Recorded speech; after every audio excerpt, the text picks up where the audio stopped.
The stars twinkled like scattered diamonds against the vast darkness of space. The massive Imperial flagship Dominator moved silently through the void, its sleek silver hull gleaming under the light of distant suns. On the command bridge, Admiral Tall stood with his forearms clasped behind his back, his scaled skin reflecting the blue glow of the control panels. "How much longer until we reach this Earth?" he asked, the words sounding strange on his forked tongue.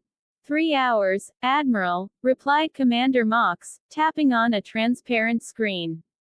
"Our scout ships have already entered their solar system and report minimal defensive capabilities." Admiral Toole nodded, his yellow eyes narrowing. The Emperor had sent him on many first contact missions before, but this one seemed hardly worth his time. These humans had barely managed to reach their own moon. Their technology was primitive and their planet was divided into competing factions. They would be easy to bring into the Empire. "Prepare the standard intimidation formation," ordered Admiral Toole. "Let's show these primitives what real space power looks like." Behind the Dominator, 20 warships arranged themselves in perfect formation. Each one could destroy an entire city from orbit. The display of force had worked on hundreds of other species. It would work on humans, too.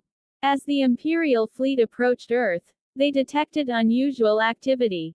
The humans had noticed them coming and were scrambling their own vessels. Tiny, clumsy things powered by chemical rockets. Admiral Toole almost laughed at the sight of them on the view screen.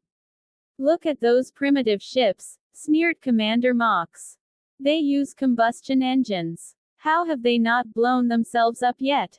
"Remember, Commander, we were all primitive once," said Admiral Tall, though he couldn't hide his smile. "Open communication channels. Let's see if they can at least talk properly." The main screen flickered, and a human face appeared. It belonged to General Tom, head of Earth's Unified Defense Command. His expression was calm, which surprised Admiral Tall. Most species showed fear when facing the Imperial fleet for the first time. "Unknown vessels, this is Earth Defense Command. You have entered restricted space. Identify yourselves and state your purpose." Admiral Tull stepped forward, drawing himself up to his full height, nearly 8 feet tall. "I am Admiral Toole of the Galactic Empire. Your planet has been noticed by Emperor Draw, ruler of 1,000 worlds. We come to offer you the opportunity to join our glorious empire as a protected territory." General Tom's expression didn't change. "And if we're not interested in this opportunity?" The question took Admiral Toole by surprise. "Most species beg to join the Empire after seeing their fleet. Then we would be forced to demonstrate the benefits of our protection," said Admiral Tall, his voice growing colder. "Your world faces many dangers in this galaxy. It would be unfortunate if you had to face them alone." General Tom nodded slowly. "I see. Let me be clear, Admiral. Earth is not interested in becoming anyone's protected territory. We welcome peaceful relations with other civilizations, but we will defend our independence." Commander Mox couldn't contain his laughter. "Defend with what? Those metal cans you call spaceships?" Admiral Tall raised a hand to silence his subordinate, but the damage was done. General Tom's eyes hardened. "We may not have your advanced technology, Admiral, but humans have something your empire seems to lack. Respect for others. I suggest you reconsider your approach." The communication ended abruptly, leaving Admiral Toole staring at a blank screen. For a moment, he felt a flicker of unease. Most species submitted immediately. These humans were either very brave or very foolish. "They cut the transmission," exclaimed Commander Mox. "The primitives dare to disrespect the Empire. Send a scout ship closer to their orbital stations," ordered Admiral Toole. "Let's see how they react to a closer look at our technology." One of the smaller Imperial ships broke formation and moved toward Earth's orbit, where several space stations and satellites floated as it approached. Sensors detected increased activity from Earth. "Admiral, the humans are launching something," reported the sensor officer.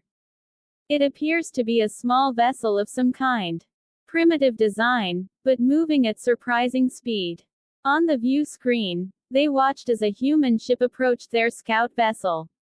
It was small, perhaps 1/10 the size of the Imperial Scout, with a boxy design that looked hastily assembled.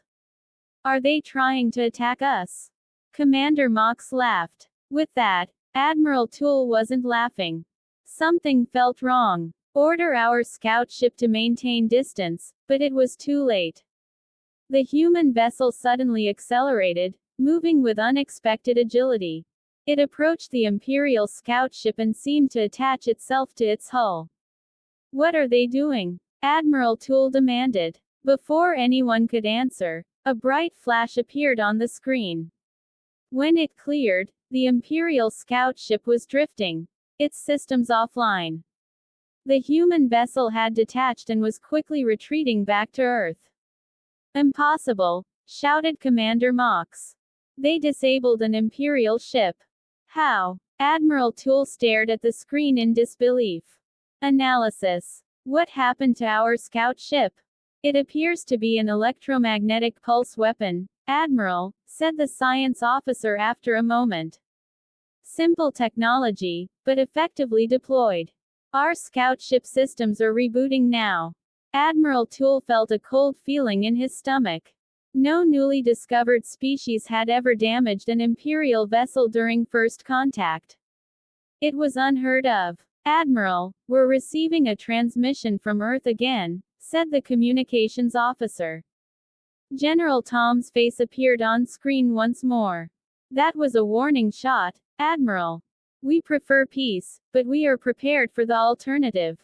You have 24 hours to leave our solar system." As the transmission ended, Admiral Toll stood in stunned silence.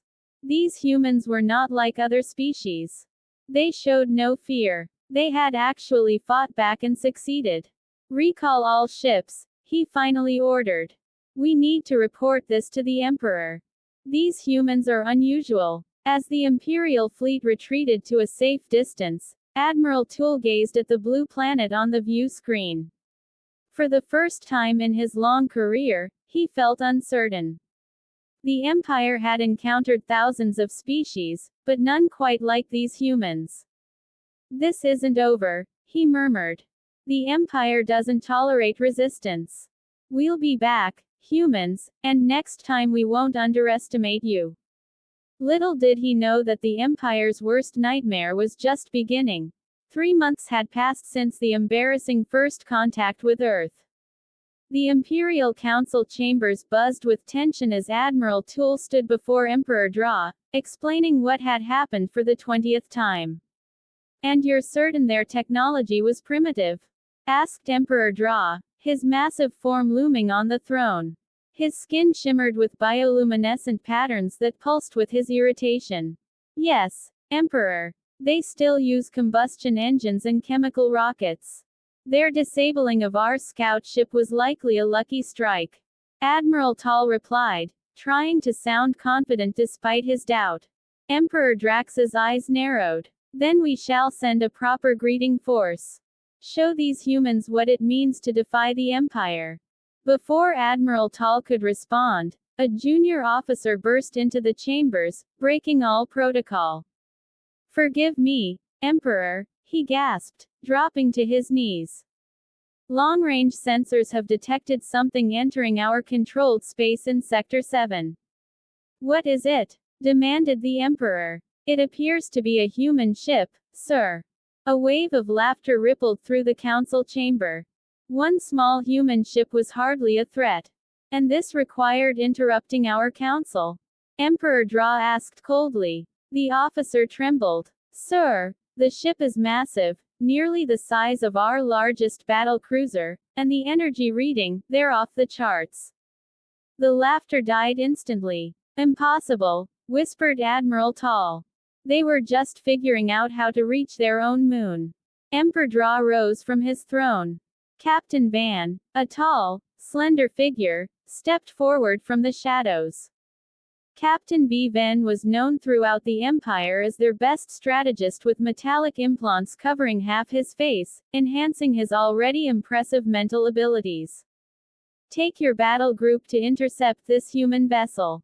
Determine if it truly is from Earth, and if so, how they've advanced so quickly. Captain Van bowed low. As you command, Emperor. The Imperial battle group dropped out of faster-than-light travel near the edge of Sector 7.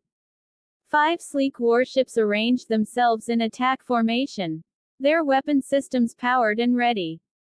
On the bridge of the lead ship, invincible Captain Ben studied the view screen with his organic eye, while his mechanical one processed data at incredible speeds. There it is, his second-in-command said quietly, pointing to a blip on the sensor display. Captain Ben zoomed in on the object. What he saw made his breath catch. The ship was unlike anything in the Imperial database. It was massive, nearly as large as their largest battle cruiser, but with a completely different design philosophy.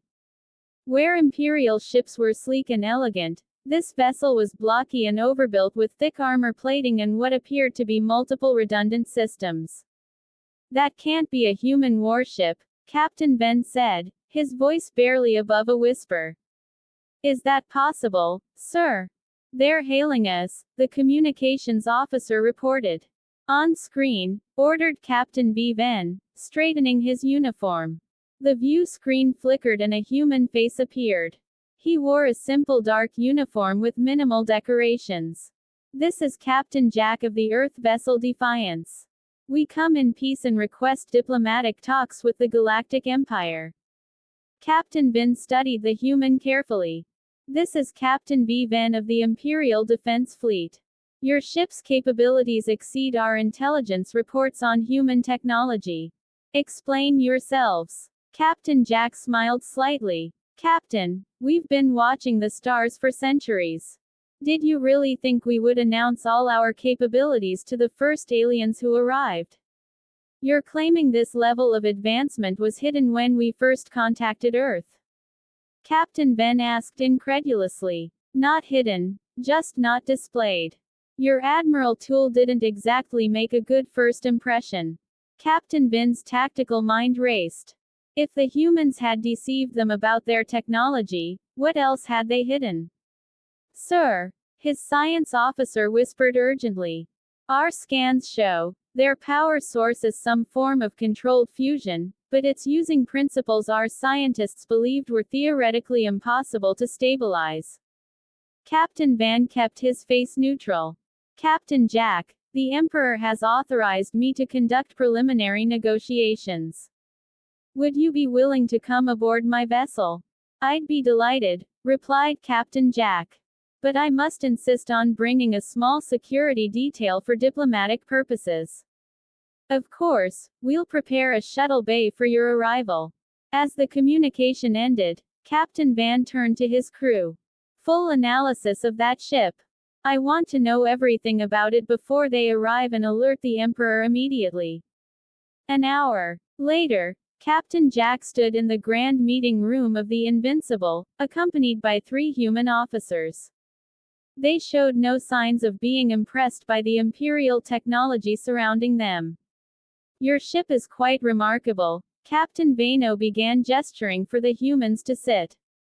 Our scientists are particularly interested in your power source. Captain Jack nodded. Simple fusion, really. We've been working on it for centuries. But the containment field you're using shouldn't be possible, said the Imperial science officer. The energy required to maintain such stability would exceed the output. One of the human officers, a woman with short gray hair, smiled. That would be true if you approached the problem from an energy containment perspective. We approached it from a material science angle instead. Material science, repeated Captain Van, confused. While you were developing energy fields to contain plasma, we were developing materials that could physically hold it, Captain Jack explained. Different path, same destination. Captain Bin felt a chill run down his spine. The Empire had always focused on energy manipulation, considering physical materials to be a primitive approach. Had they been wrong all this time? And your weapon systems? He asked carefully. We prefer not to discuss those unless necessary, replied Captain Jack. We're here to talk peace, not war. Captain B. Ven nodded slowly. Of course, however, you must understand our concern. 3 months ago, you were barely able to reach your own moon. Now, you arrive in a warship rivaling our best vessels. As I said, Captain, we've been watching the stars for a long time. We knew we weren't alone, so we prepared. When your Admiral Tool arrived making threats, we simply accelerated our timeline. Before Captain Bin could respond, his communication device buzzed. Excuse me, he said, stepping away to take the message. Sir, came the urgent voice of his sensor officer. We've detected energy signatures from the human vessel. They've activated some sort of weapon system. Captain Van glanced back at the humans who were calmly waiting, showing no signs of hostility. Are they targeting us? He whispered. No, sir. But the energy output is off the charts. Whatever they're powering up could potentially disable our entire battle group. Captain Van returned to the table, his face carefully composed. Captain Jack. Our sensors indicate your ship has activated weapon systems. Care to explain? Captain Jack's expression didn't change. Just a precaution, Captain. Your Emperor has dispatched another fleet to our location. They'll arrive within the hour. We wanted to be prepared just in case diplomacy fails. Captain Van felt his heart's racing. How had the humans detected the reinforcements? Even more concerning, how had they built such advanced sensor technology? I assure you, there's no need for weapons, Captain Ben said, trying to keep his voice steady. The Emperor merely wishes to ensure these talks proceed smoothly. Of course, said Captain Jack with a smile that didn't reach his eyes. Then we'll continue our discussion. Now about establishing formal diplomatic relations between Earth and your empire.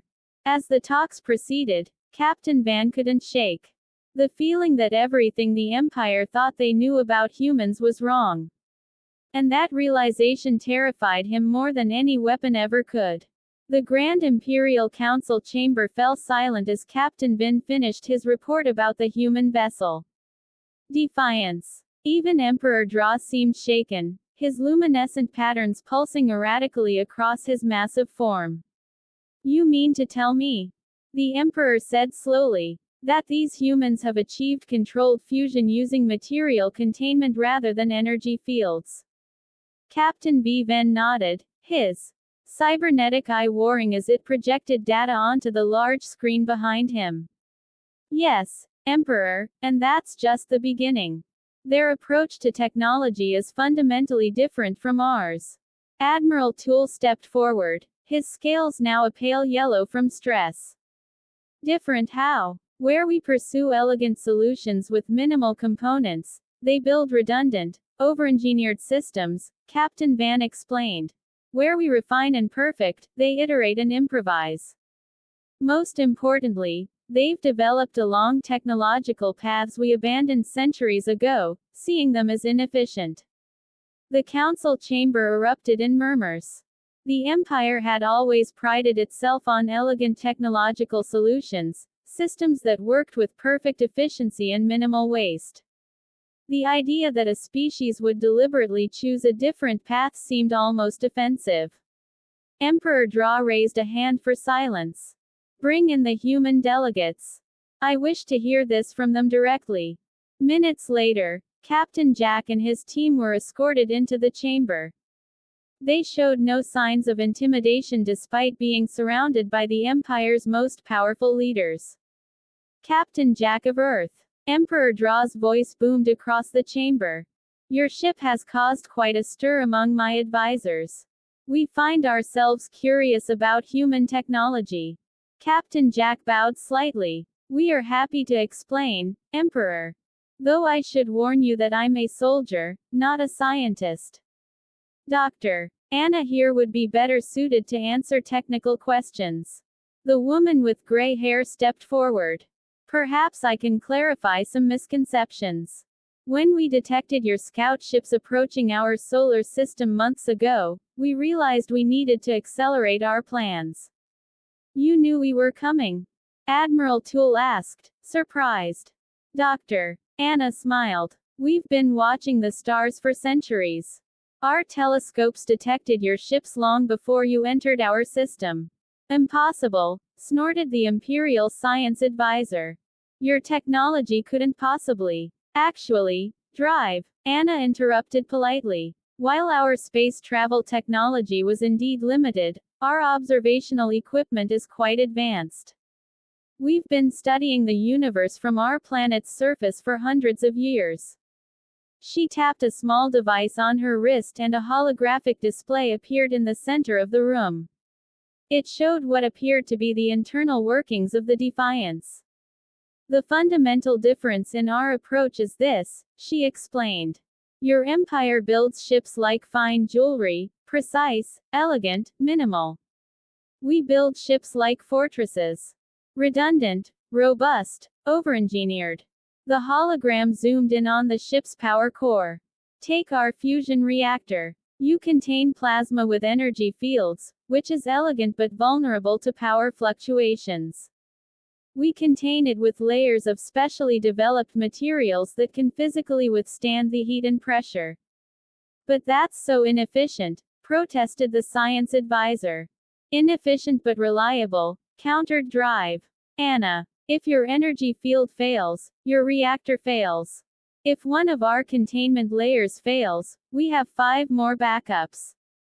Emperor Dra leaned forward on his throne, genuinely intrigued. And this philosophy extends to all your systems. Yes, said Captain Jack, stepping forward again. Our ships don't have a single computer core. They have dozens of smaller ones that can take over if others fail. We don't have one power distribution system. We have 6 separate grids. It's not elegant, but it's hard to kill. The hologram shifted to show the ship's weapon systems, and the Imperial Council grew noticeably tense. As for our weapons, Captain Jack continued, we focused on kinetic energy rather than energy beams. Simple physics. Mass times acceleration. We fire small projectiles at nearly the speed of light. Primitive ballistic weapons. Scoffed Commander Mox, who had been silent until now. Primitive concept advanced execution, corrected Captain Jack. Each projectile masses only a few grams, but at near light speed, it carries enough energy to disable a ship of your size. The room fell silent as the implications sank in. Such weapons would bypass the Empire's sophisticated energy shields, which were designed to deflect energy weapons, not physical objects. Why reveal all this to us? Emperor Dra finally asked. Surely this gives away your tactical advantages. Captain Jack's expression grew serious. Because we want peace, not war. Earth has no interest in conquest. We built the Defiance as a deterrent, not an invasion force. Doctor. Anna added, we've been watching your empire expand for decades. We saw how you absorbed other species, sometimes peacefully, sometimes not. We decided it would be better to negotiate from a position of strength. Emperor Dra's bioluminescent patterns pulsed rapidly, a sign of deep thought among his species. And if we declined peaceful relations, if we decided your technology posed a threat to the Empire? Captain Jack's voice remained calm, but his eyes hardened. The Defiance isn't our only ship, Emperor. It's just the first one we decided to reveal. The implications hung in the air like a physical weight. If humans had been hiding this level of technological advancement, what else were they concealing? Admiral Toole's face showed shock. You're bluffing. Our scans detected no other ships of this capability in your system. Because they're not in our system, replied Captain Jack. After your first visit, we dispersed our fleet. Standard human military protocol. Never keep all your assets in one place. A junior officer rushed into the chamber, breaking protocol for the second time that day. He whispered urgently to Admiral Toole, whose scales pat even further. Emperor Admiral Toole said shakily, long-range sensors have detected energy signatures similar to the Defiance's in 7 different sectors of Imperial space. Emperor Draw stood abruptly, towering over everyone in the room. Is this an invasion? Captain Jack. No, Emperor. It's insurance. Captain Jack replied calmly. Those ships have orders to maintain position unless Earth is attacked. They're observers only. For the first time in his long reign, Emperor Draw found himself truly uncertain. These humans had not only developed technology along paths the Empire had abandoned, but they had also deployed it throughout Imperial space without detection. I believe, the Emperor said slowly, that we should continue these diplomatic talks in a more formal setting. Perhaps a treaty between our peoples would be beneficial. Captain Jack nodded. That's why we came, Emperor. Not to threaten, but to establish understanding. Humanity wishes to join the galactic community as equals, not subjects. As the humans were escorted to the diplomatic wing of the Imperial Palace, Admiral Toole approached Emperor Draw. They can't possibly have the resources to build a fleet of ships like the Defiance, he whispered. It must be a bluff. Emperor Draw watched the humans leave, noting their confident stride and relaxed posture. Are you willing to risk the Empire to find out, Admiral? Because I am not. These humans are not primitive. They're dangerously innovative, and I begin to fear we've awakened something we don't fully understand. Outside the chamber, Captain Jack and Dr. Anna exchanged a subtle glance. Their gamble had worked. The Empire would negotiate now, not knowing that the Defiance was indeed their only completed warship. The other ships were merely engine cores, broadcasting similar signatures, a trick Earth's military had used for centuries to appear stronger than they were. But if all went well, they wouldn't need that trick much longer. The real fleet was already under construction back home. The Imperial War Room hummed with activity as Admiral Toole paced nervously before the massive holographic display. It showed the Defiance holding position at the edge of the Krill system, apparently waiting.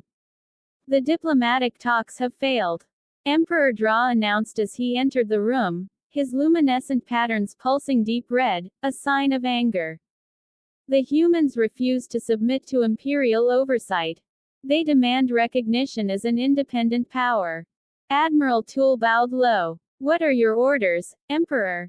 Deploy the Imperial Armada. Show these upstart humans the true might of our empire. Emperor Draw commanded, his voice echoing through the chamber.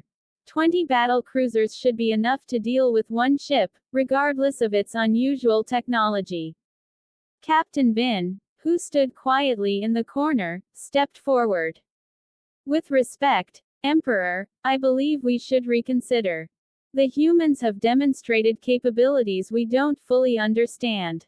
Emperor Draw turned his massive head toward Captain B. Ven. Are you suggesting we allow a primitive species to dictate terms to the Empire that we show weakness? Not weakness, caution, Captain Ben replied. At least until we better understand their technology. Your caution is noted, Captain. The Emperor said coldly. But the decision is made. Admiral Toole will lead the attack personally. As the Emperor left, Captain Bin approached Admiral Toole. Be careful, Admiral. Don't underestimate them again. Admiral Toole's scales flickered with annoyance.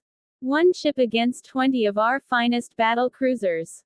The odds favor us, Captain, regardless of their technology. Hours later, Admiral Toole stood on the bridge of the Imperial flagship Conqueror, leading the most impressive battle formation the Empire had assembled in decades. 20 sleek, deadly battle cruisers arranged in perfect attack formation. Their energy weapons charged in shields at maximum strength. Before them floated the Defiance, alone and seemingly vulnerable. Its blocky, overbuilt design looked crude next to the elegant Imperial vessels. "Open communication channels," ordered Admiral Toole. Captain Jack's face appeared on the main screen, looking remarkably calm for someone facing overwhelming odds.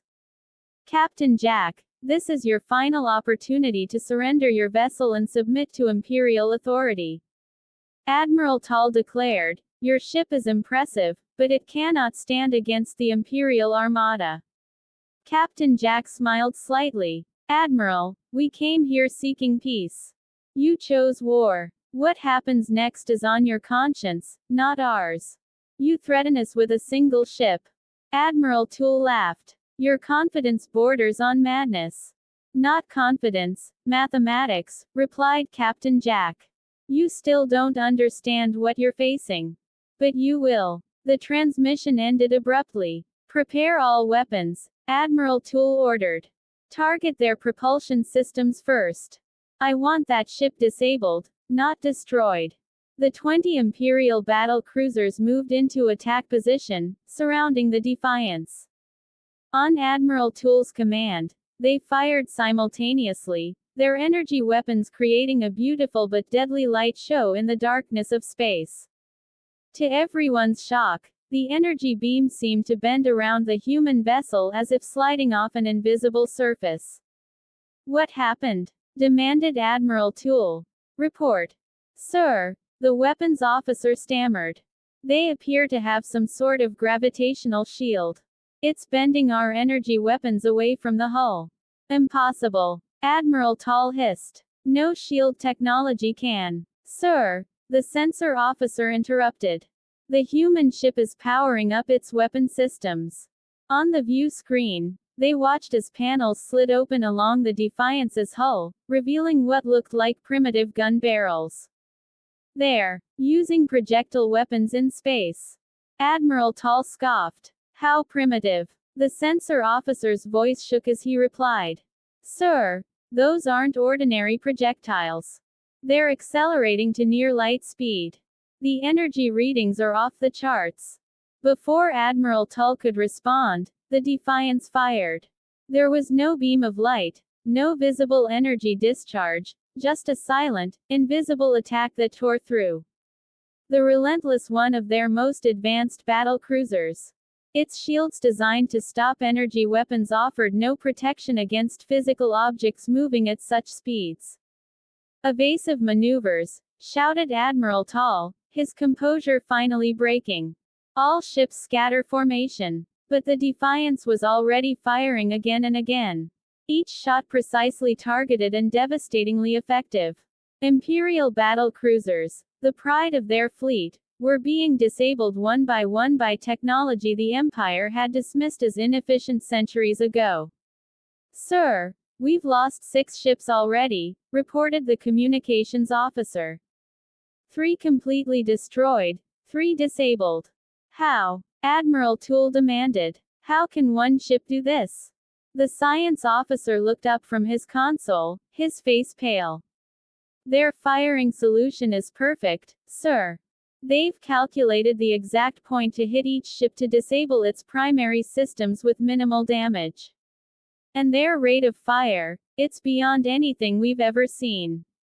On the main screen, they watched as the Defiance methodically targeted another Imperial vessel. This time, they could see what was happening more clearly. The human ship fired what appeared to be a small metal projectile, no bigger than a finger, but moving at near light speed. Its kinetic energy was enormous, punching through the Imperial ship's hull like paper. "Sir, they're hailing us," the communications officer said. Captain Jack's face appeared again, his expression now serious.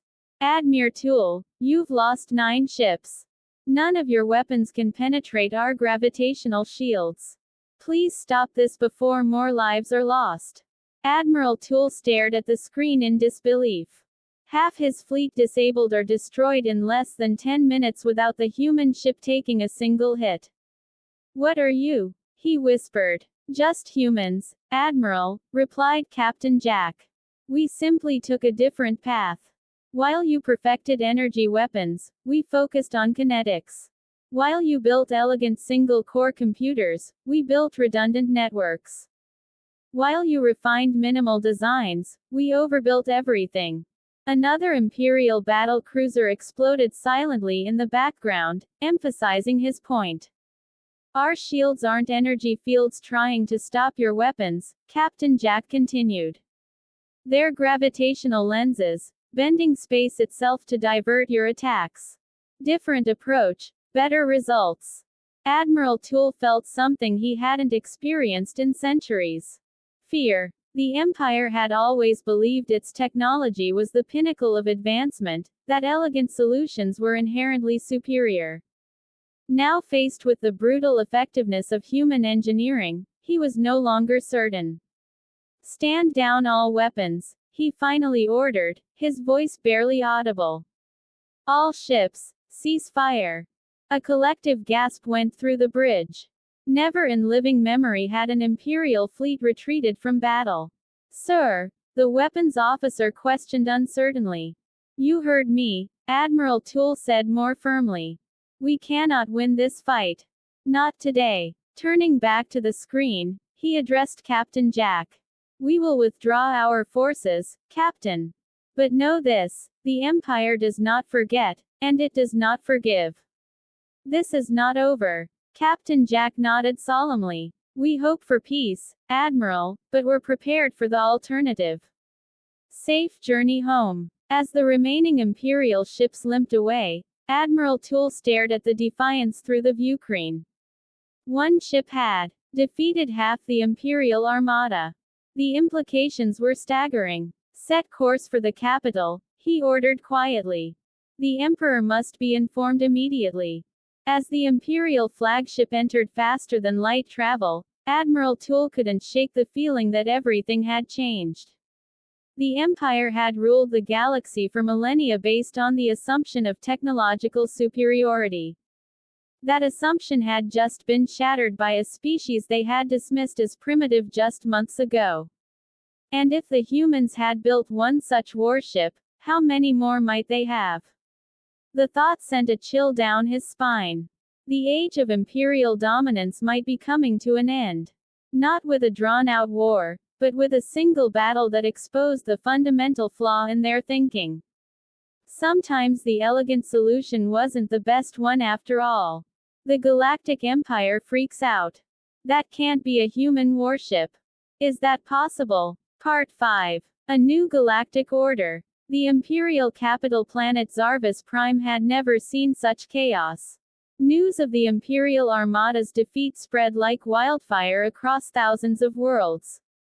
In the Grand Imperial Palace, Emperor Dra faced an unprecedented crisis as representatives from dozens of species demanded emergency council sessions. The humans defeated half our fleet with a single ship?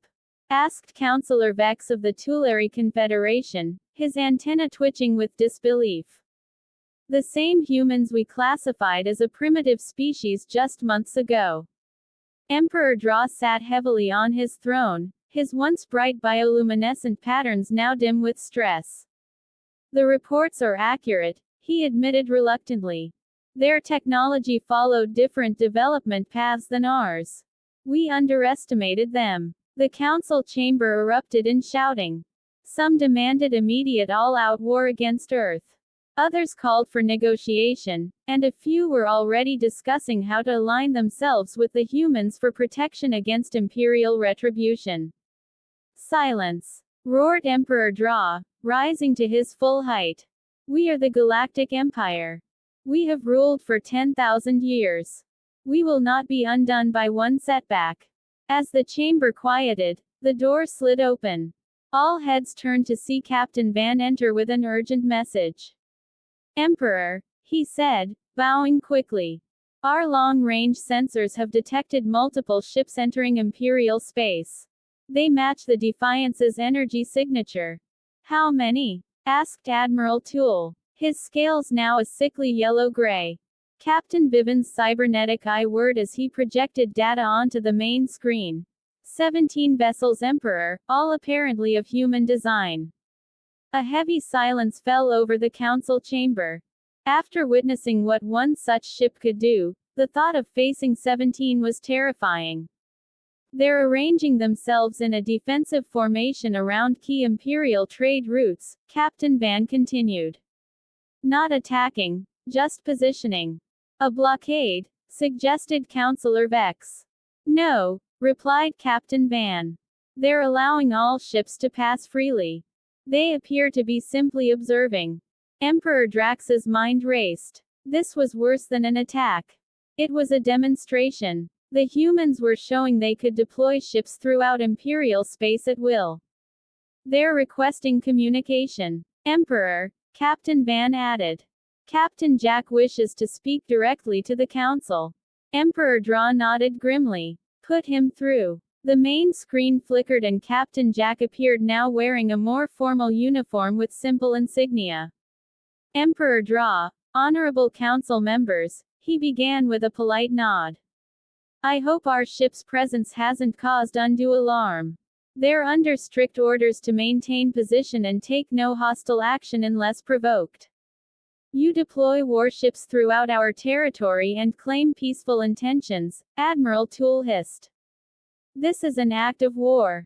Captain Jack remained calm. Actually, Admiral, we consider it necessary protection for our diplomatic team. Your attack on the Defiance made it clear that some elements of your empire prefer force to negotiation. What do you want, human? Emperor Dra asked directly, silencing Admiral Toole with a glare. The same thing we've wanted from the beginning. Peaceful coexistence, replied Captain Jack. Earth has no desire for conquest or subjugation, but neither will we be subjugated. Your terms? Asked Emperor Dra, surprising everyone with his directness. Captain Jack seemed pleased by the Emperor's practicality, recognition of Earth, and its colonies as a sovereign entity, non-aggression pacts, fair trade agreements, and he paused, looking directly at Emperor Dra. An end to the Empire's policy of forced assimilation, not just for humans, but for all species. The Council erupted again. What Captain Jack was proposing would fundamentally change the Empire's expansion model that had existed for millennia. Impossible, shouted several councillors. Emperor Dra raised a hand for silence. You ask too much, human. The Empire's methods have maintained peace and order for 10,000 years.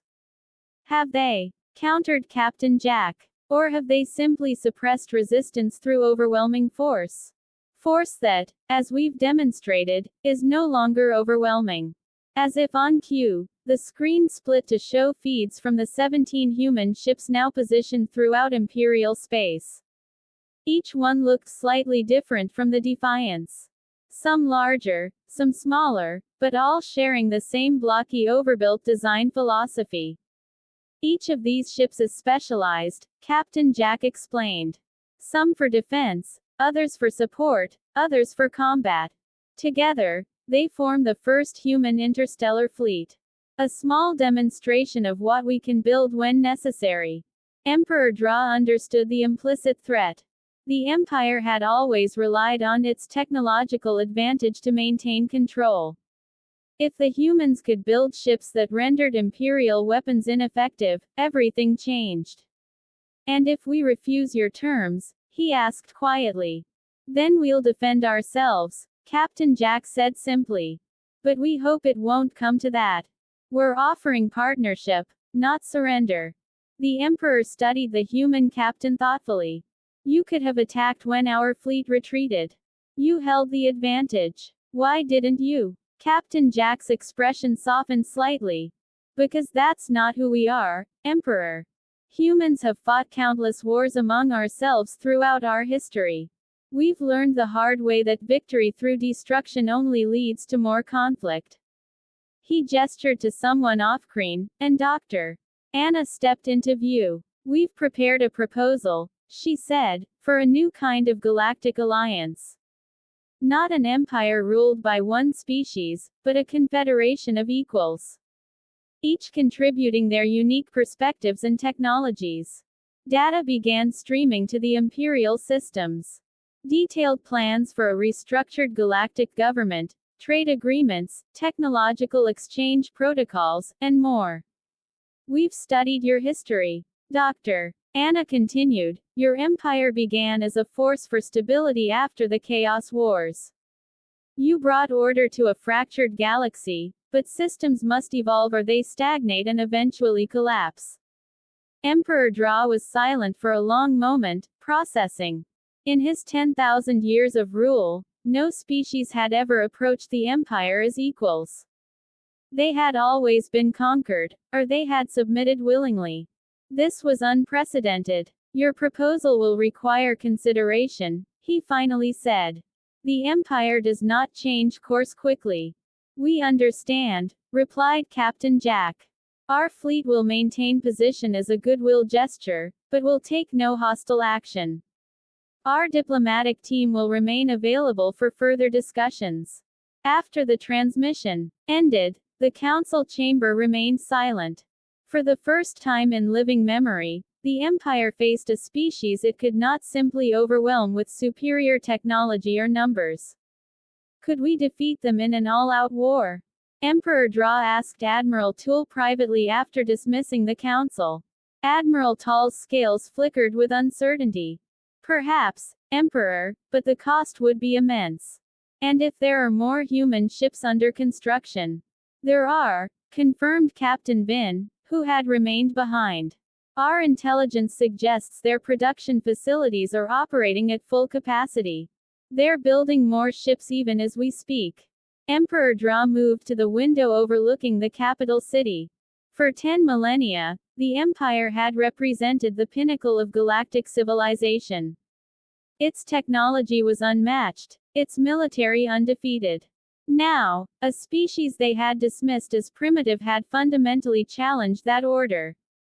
Perhaps, he said slowly, it is time for the Empire to evolve. As the humans suggested, Admiral Tool looked shocked. Emperor, you can't seriously be considering their proposal, can't I? Emperor Dra turned to face his most trusted advisor. Our defeat wasn't just military, Admiral. It was philosophical. We believed our technological path was the only valid one. The humans proved otherwise. What other assumptions might we be wrong about? Captain Van stepped forward. The humans' approach to technology is fascinating, Emperor. Different but effective. If we could learn from each other rather than fight. The Emperor nodded thoughtfully. Prepare a response to the humans. We will negotiate. As word spread throughout the galaxy that the mighty Empire was negotiating with humans as equals, other species began to reconsider their place in the galactic order. Some reached out to Earth directly, seeking alliances and trade agreements. Others began demanding similar treatment from the Empire. A new era was beginning, not through conquest or submission, but through the recognition that different paths could lead to similar destinations, and that sometimes the most elegant solution wasn't always the best one. On the bridge of the Defiance, Captain Jack received the Emperor's response and smiled. Phase 1 was complete. Humanity had earned its place among the stars, not by becoming like the other species, but by remaining uniquely human, innovative, adaptive, and endlessly resourceful. The real work was just beginning.